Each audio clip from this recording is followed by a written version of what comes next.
most intelligent actress there is. That's what they called you in those days in the 40s. Oh, what an accusation. Intelligent lady who's an intelligent actress. What an accusation. That sounds like a death sentence in movies. Really? Yeah, yeah.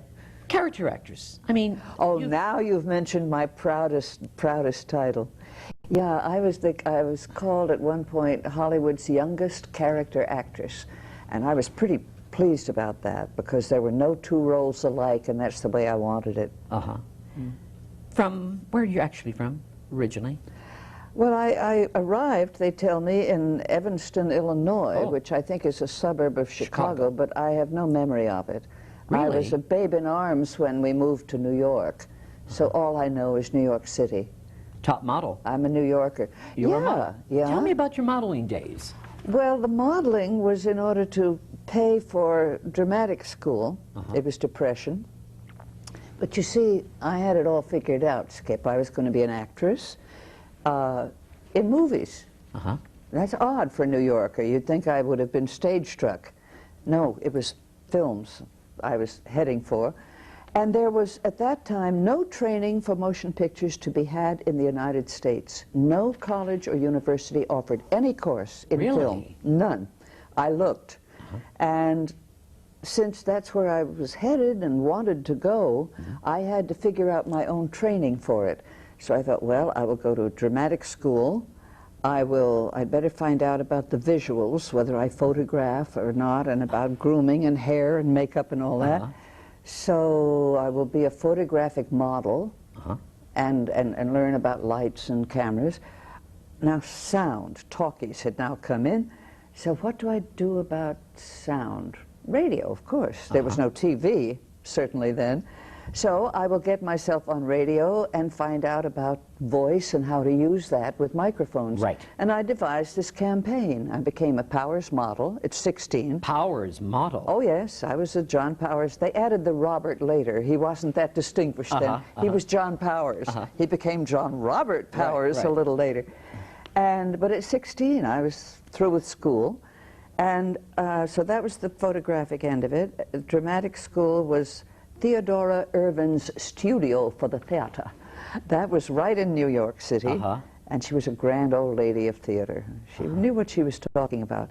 And I had a series of auditions at NBC with my 16-year-old voice, and this is really too ironic to be believed, but it is true that as I was packing to come to California, NBC called to say that I had passed the most recent audition, and they were placing me on the NBC dramatic staff available for casting. Too late. Bye, I'm off to California. You went to California.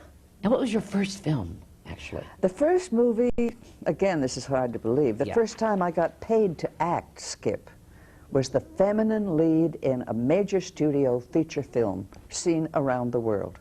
That's a terrible way to learn your craft in front of a world audience. Right. It was a Paramount film called The Virginia Judge, and I was Mary Lou from Virginia, and I was, I had two, not one, but two leading men.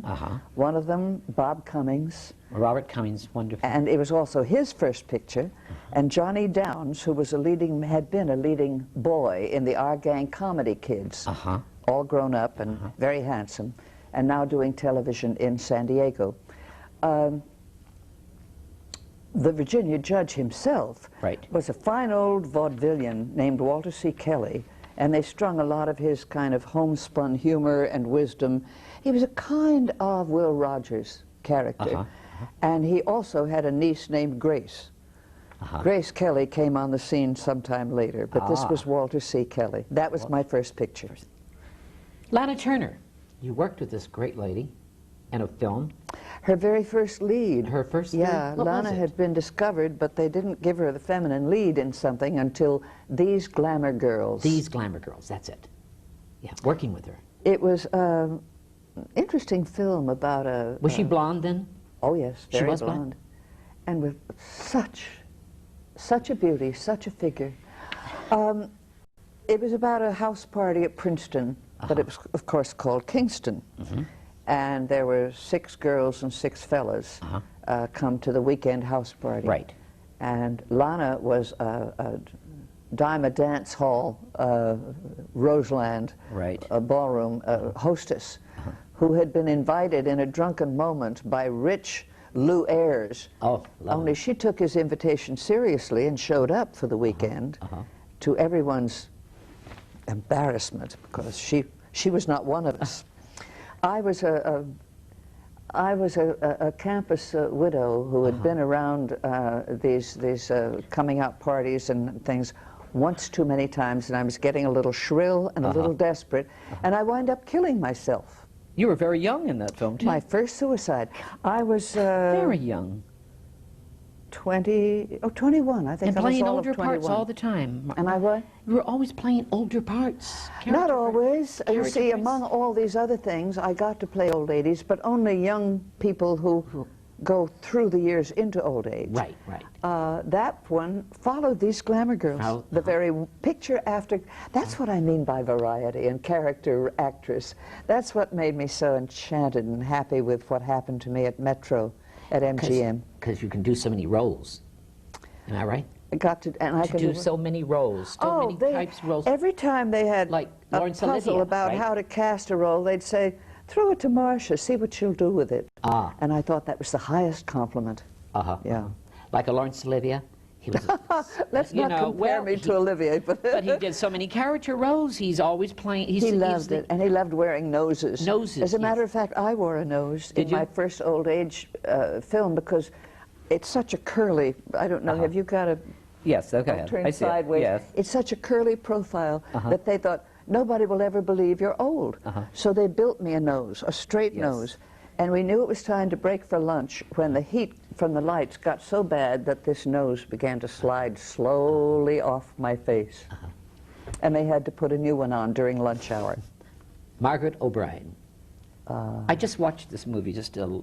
Which movie? The one you did with Margaret O'Brien. When I She's did, always crying. I did. You did many. How I many? did 2 with Margaret. 2? With James, I think it was... James Craig. That's my favorite. That's called Lost Angel. Tell me about that movie. I just saw it. It was wonderful. Is that your favorite? It's one of my favorites, certainly.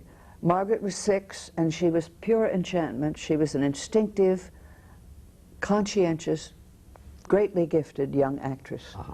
And it's interesting you mentioned Lost Angel because it was in the course of that film that I met Hugh Martin and Ralph Blaine, Right. whom we are honoring in a few nights for their lifespan of writing great, great songs for films and motion pictures. I played a nightclub singer. Right. And I sang I've Got You Under My Skin, and Hugh wrote me a very special arrangement of Under My Skin, and that's when we first met. And it was a talent love affair ever since. I heard some of the other things they had written, and I've been their slave MGM ever Studios since. was wonderful working, thinking back. Huh, Marcia? Do you know, I knew the age was golden, Skip, Right. but I didn't know the days were numbered. Those days were great, aren't they? I didn't know it could ever end. What do you think is going to happen with our business with the young people trying to become actors today? It's so crowded a jungle. Everyone that wants I to be an think- actor. Unless everyone, because our nation has grown to be such worshippers of celebrity. Celebrity or notoriety. It doesn't matter what you're famous for. Right. Slitting your husband's throat, or drinking your bathwater, or being an addict. Doesn't matter. Right. Just so you're famous. Then you write a book, a bestseller, and everyone wants your autograph. We're very sick. We're very yes, we sick in are. this We country. really We are. worship fame for its own sake. And that being so, every youngster, what do you want to be? Famous? That's That's all it. they know. That quick money. It that doesn't quick- matter what they're going to be famous for. But I think in order to have careers at acting shaped and nurtured and developed to a point of fulfillment, Right. we're going to have to get back to a studio system, a major studio system. I don't know that we ever will, but I think it would take that for careers ever to have, well, what I just said, Yeah. Got to have them groomed. some growth, some Growth. development. Yes, yes, Yeah. yes. Marcia Hunt, Lionel Barrymore. Tell me about Lionel Barrymore. 'Cause We you worked together in together. 2 pictures. One was a thing with Bob Sterling. I did two with Bob as my leading man. Right. Robert Sterling, who's Anne Jeffrey's husband. Love her. Was it The Penalty or I'll Wait for You? It was Penalty. one of them. The Penalty. Yes. You know it better than Yes, I yes, do, yes. Skip. Well, I did some homework. Go ahead. All right, it was The Penalty. Yes. And he was in his wheelchair by then. Right. He was in his wheelchair by then. Yeah. But it was just a joy to watch that man work. What a gorgeous He never actor complained he on the was. set at all. Never. But if you happen to be walking on the lot at the end of the day as he was working his way back to his dressing room building, Right. you heard him groan with every step because he was in so much pain. Oh, really? That was before the wheelchair became permanent. The other film we did together was Valley of Decision. Right. Right. Marvelous, overlooked film with one of the greatest casts, I think, of you know, anything I've been connected with. Greer Garson, young Gregory Peck, Gladys Cooper, once voted the most beautiful woman in England, or maybe the world. In the world. Probably the world. Yes. Donald Crisp, who was the head of a great dynasty of steel wealth in Pittsburgh. Their children, who were, see, Greg Peck was the son. I was a twin, Marshall Thompson, who starred in Daktari, Right. was my twin brother. Dan Duryea was another brother. God, some people you've been with. Lionel Barrymore, Preston Foster, Jessica Tandy. Oh, well, great. It won't stop, this cast, and it's a rather wonderful film. I hope somebody gives it another go-round on TV. It deserves it. I had a lovely role. I played a flighty, willful, spoiled, not necessarily heart of gold, rather selfish, self-centered, but certainly not evil, who comes through at the end with flying colors. I elope with a titled Englishman. Brandon DeWilde. What a tragic life. What a wonderful his young name actor. DeWilde, yeah. I never knew Is why. it Brandon DeWilde? Yeah, Wonderful he actor. liked it pronounced that, yes. I saw him in Member of the Wedding on Broadway, and like everyone, fell in love with him. And then I worked as his mother with MacDonald Carey playing his father, and Carol Lindley, his first love. Right, that's right. And I remember I wrote a poem, Brandon DeWilde certainly filled a need I had for a teenage lad to call my own, though he's just on loan. It went on and on. But the idea was that I was very happy to be his mother. Was it Blue Demon? Blue Denim. Blue Demon. What a wonderful movie that was.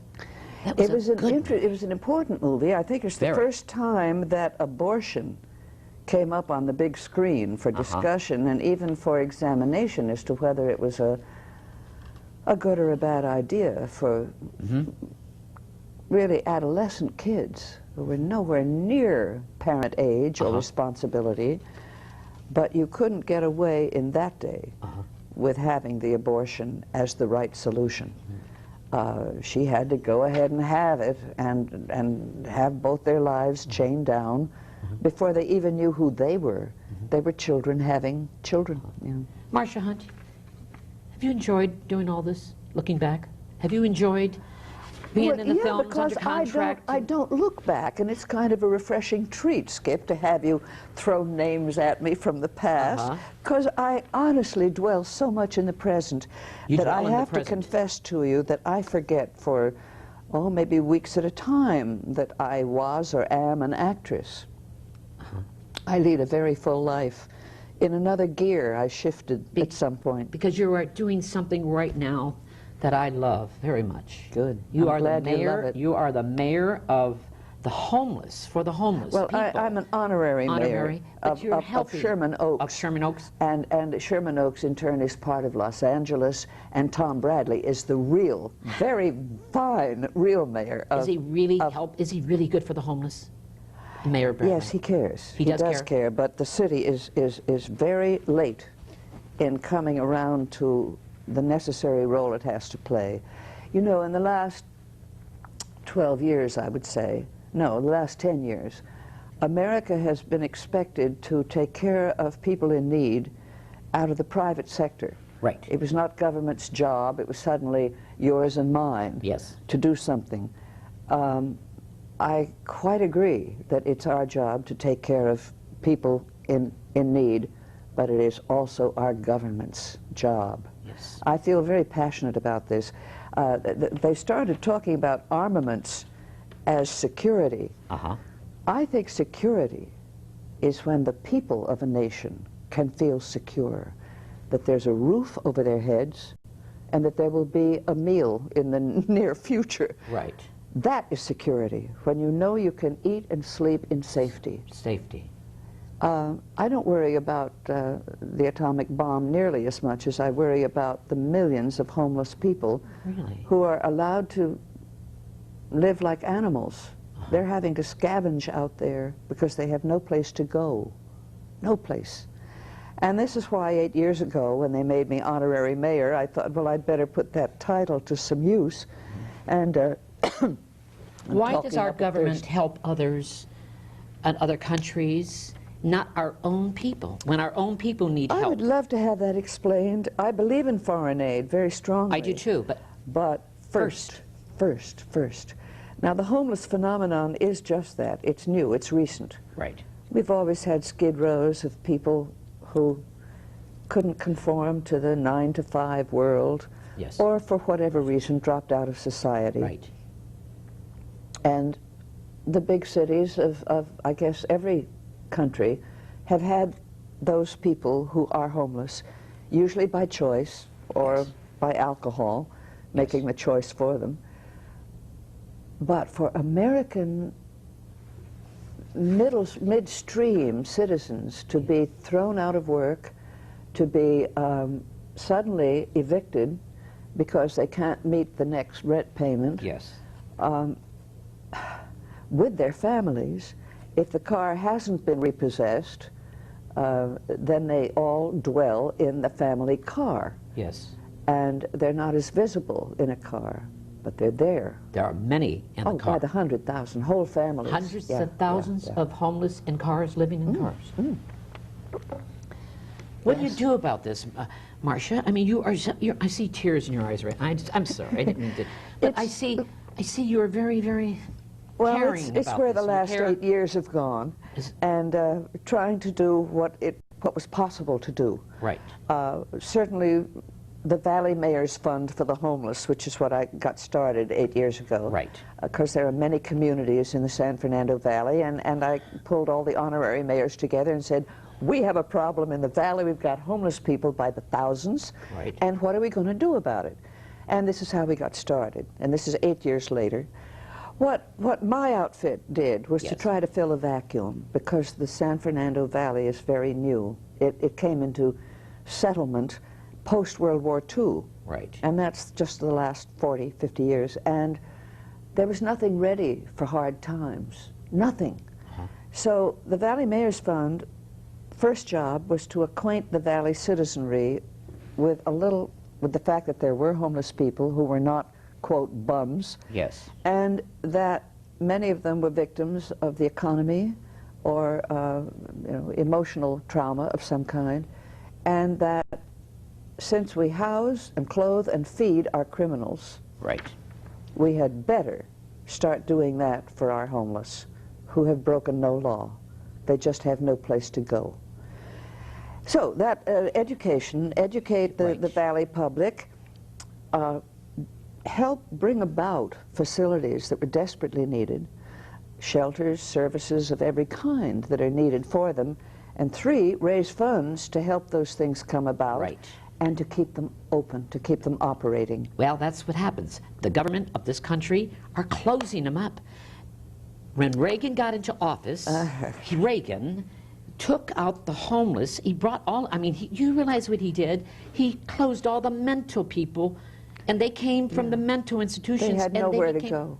Is that it? They were supposed to be community mental health centers where maybe the hometown setting would ring a bell and remind them and help them reconnect with reality. Right. It's a lovely concept, Right. which predates Reagan's presidency. It goes back, I believe, to Kennedy, way back.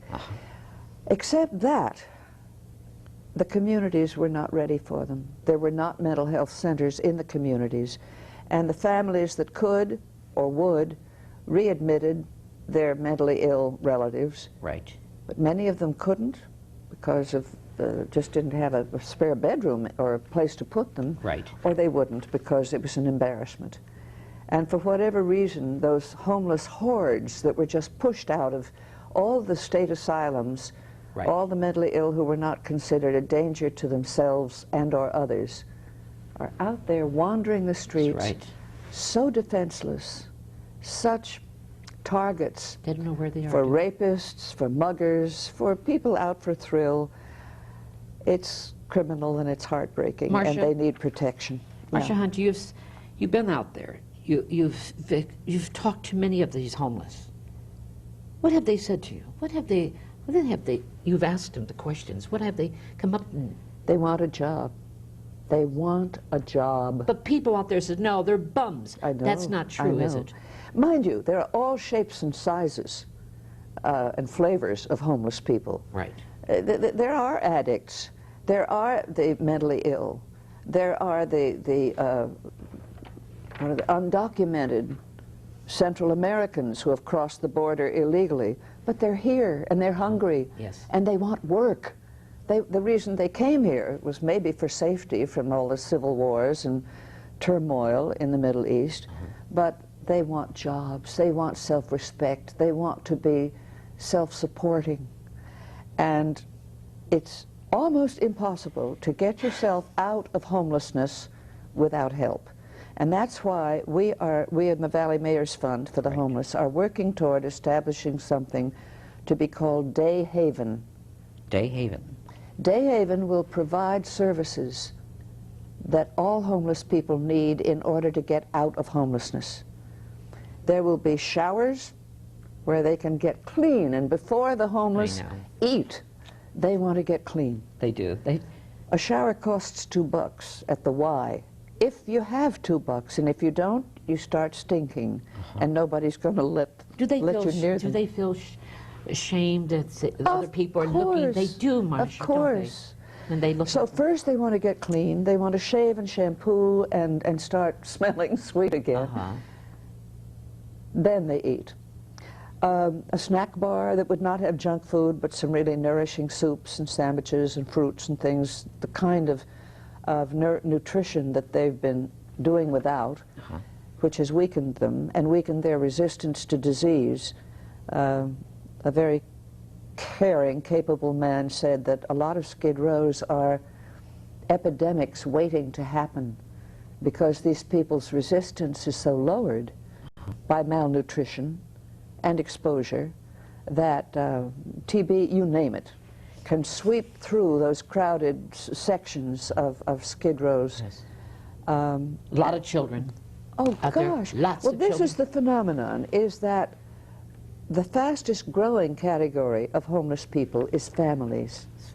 And you tell me what happens to children who have to curl up under a bush or a freeway overpass or behind in a parking lot behind a building so they won't be driven out where they can't be seen from the street. Right. How do they get their schooling? How do they get values?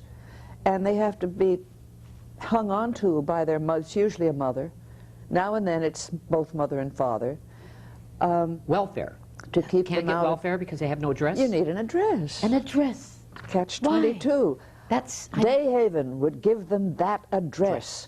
They would be given mailboxes so they could receive mail there. They would be given lockers so they could store their last worldly possessions and not have to schlep them around on their backs. They would have laundry machines where they could cleanse the clothes they've been living in and dry them, try on rooms for donated clothing until they find something that fits and that is becoming, so they can go look for a job with a hope of looking competent and pulled together. A first aid station to take care of their injuries and their ailments. And most important of all, counseling booths, one-on-one, where they talk with a trained person who can quickly identify that person's condition, mental and physical. can find out how long that person has been homeless, and there's damage done. The longer you're homeless, the more you're damaged. You cannot live like that and remain totally sane, totally adjusted for very long. No. Anyhow, all of this is ascertained. What kind of skill, if any, there is. If not, there's a referral to a skill training course somewhere. Maybe what is needed is more English, better English as a second language. Again, referral to where they can learn to speak English better. Yes. And be qualified, better qualified for a job. So it goes. This place, this day haven, would refer them to casual labor, part-time jobs, or even good jobs. Yes. Because some very competent people show up. Marcia Hunt, That's what we hope to do. you're doing something very beautiful. Well, it feels good to be doing what we're able to do. Are you bitter with our government? I'm very angry with our very federal government, and also with the state government for making the terrible cuts in help to the mentally ill. Right. They are helpless. They need our help. They need society's help, and that has to come out of our taxes. Our taxes are there for a reason. Yes. Why do people don't want to pay taxes? Why don't the rich want to pay those taxes? Why, Marcia? How do you get rich except by acquiring and hanging on to it? Don't they No, there are very generous rich people. I don't mean to say they're not. No, but some are. Some really are. Sure.